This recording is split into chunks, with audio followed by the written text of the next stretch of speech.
telah melakukan konsultasi kepada otoritas keagamaan di Majelis Ulama Indonesia (MUI) untuk mendapatkan pandangan keagamaan terkait pembatalan keberangkatan jemaah haji di masa pandemi.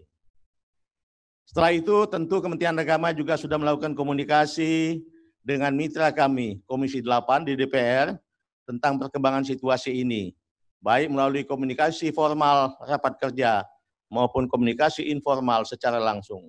Kami juga masih akan menggelar rapat kerja dengan Komisi 8 setelah acara pagi ini. Berbagai situasi ini menjadi pertimbangan penting dalam memutuskan kepastian pelanggaran haji tahun 2020.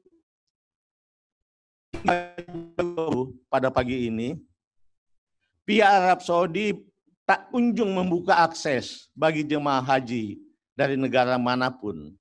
Akibatnya, pemerintah tidak mungkin lagi memiliki cukup waktu untuk melakukan persiapan utamanya dalam pelayanan dan perlindungan jemaah.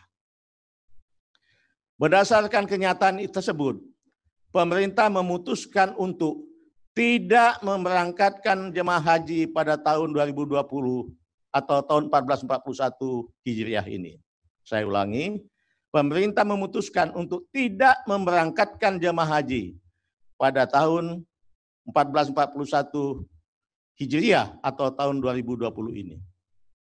Keputusan ini saya sampaikan melalui keputusan Menteri Agama Republik Indonesia nomor 494 tahun 2020 tentang pembatalan keberangkatan jemaah haji pada pelenggaraan ibadah haji tahun 1441 Hijriah atau tahun 2020 Masehi.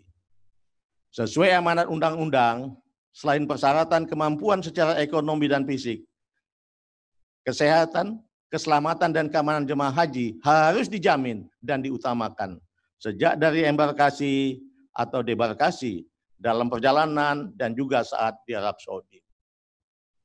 Sungguh ini sebuah keputusan yang cukup pahit dan sulit. Di satu sisi kita bersama telah berusaha dengan segala upaya untuk menyiapkan pelanggaran haji tahun ini sebagai perwujudan tugas pembinaan dan pelayanan.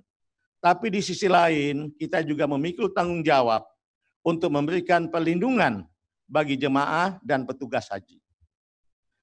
Tanggung jawab ini merupakan bagian dari pelaksanaan kewajiban negara dalam menjamin keselamatan warganya. Risiko keselamatan dan kemanusiaan menjadi prioritas pertimbangan kami di masa pandemi ini. Selain itu, juga risiko ibadah yang sangat mungkin terganggu jika haji diselenggarakan dalam situasi masih bertambahnya kasus positif COVID-19 di Arab Saudi dan juga di Indonesia.